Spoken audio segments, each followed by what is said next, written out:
I'd like to bring up some very special guests to tell you a little something about this year's Hero Mental Health Award. Hi, I'm Marin Blakely, and I'm a senior, and I'm in the Cheyenne Mountain Lead class. And I'd just like to start off by thanking Aspen Point for making it possible for all the advanced lead students to be here today. It really means a lot, and it's an honor. So Matt is going to tell you a little bit about the structure of our class. LEAD stands for Learning and Educating about Disabilities. It's an elective class. Monday, Tuesday, and Thursday are education days, where we hear and discuss about the teenage brain and how it works. As part of our responsibility to give back, we mentor to learning disabled children at elementary schools every Wednesday. Fridays are group days, where I get support and skills to cope with my depression. Now Cory's going to talk to you about the class. Hi, I'm Cory Delgado, and I'd like to give an example of what we learn and how we apply it. One of my struggles is bipolar disorder. I have learned how alcohol and drugs can influence a typical teenage brain, and I recognize that with my disorder, it will negatively impact my physical and mental health.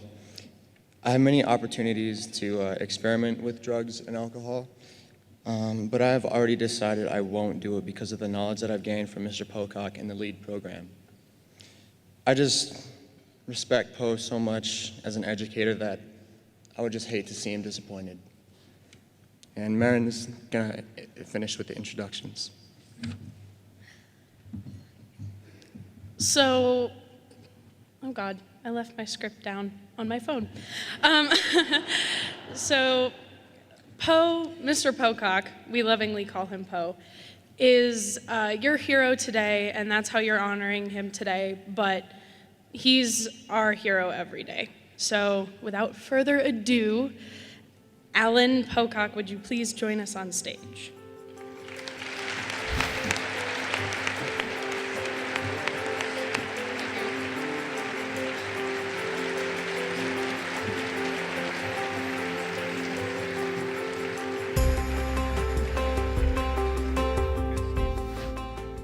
I'd like to thank Aspen Point for recognizing me.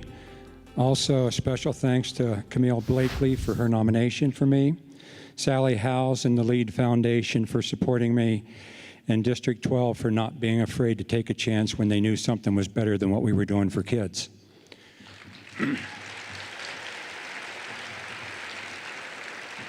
One of the questions that I'm often asked is, I believe the term they use is seasoned educator. I know it means old. If they ask me, are kids smarter today than they were 20 years ago? I don't know, but I know it's harder to be a teen today than it was 20 years, 30 years, 40 years ago. When I was a teenager, there were two things you could get in trouble with: alcohol and sex, and if you were real lucky, maybe both of them the same night. Today, there are more designer drugs than designer clothes. In a back pocket, a kid has the ability to search, look at, review, read anything they care to. With the push of a send button, a kid's reputation can be destroyed before he gets to school in the morning, or the other kids could be destroyed. Classmates have the ability to flatter or to ruin another kid. Teachers expect more in less time. All this technology and all this academic pressure, there's some expediency that results from that. According to the National Institute of Mental Health, on any given day in our high schools, 25% of the kids present symptoms that are consistent with depression. In a school of 1,000, that's 250 kids that are walking through those halls hoping that the educators will recognize and assist them. Not too many years ago, educators were a little afraid to talk about mental health or mental illness. That's a job for the mental health providers, not a school job. Lately, the conversation has changed, and it's much more friendly now to talk about.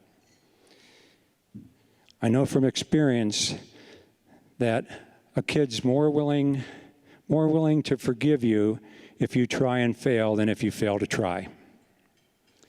The teen brain is an amazing device. I don't know that amazing is the right word. It's neurologically, it's amazingly clumsy. It's amazingly inefficient. It's amazingly counterintuitive. It's wired backwards. Everything about a teenager is based on emotions, and the part of the brain that's really responsible for judgment, decision-making, and the good stuff doesn't end up coming in until they're in their 20s. There's more construction in a teenage brain than I-25 in Woodman Valley. The good news is the teenage brain will someday be done. The teenage brain is more susceptible to addiction and alcohol abuse than at any other time in its development. It's also more resistive to treatment. I've always found it curious how educators are pretty comfortable when it comes to organs that are diseased or ill, like lung, kidneys, heart, liver.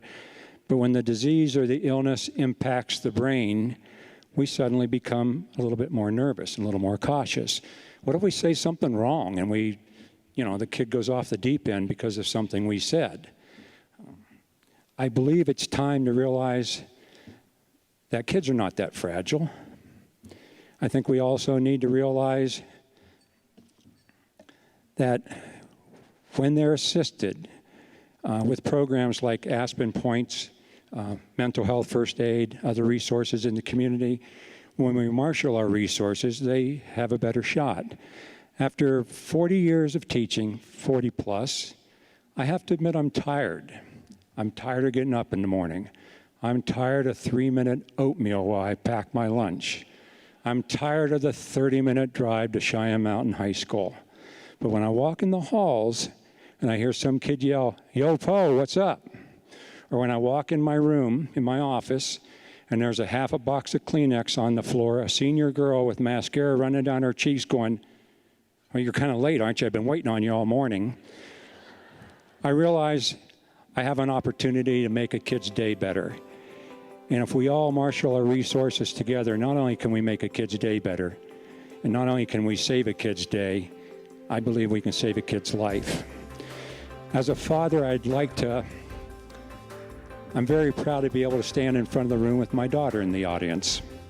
I'm also very proud that the kids that are my hero, the current and the former lead students, are here to share this with me. Thank you very much.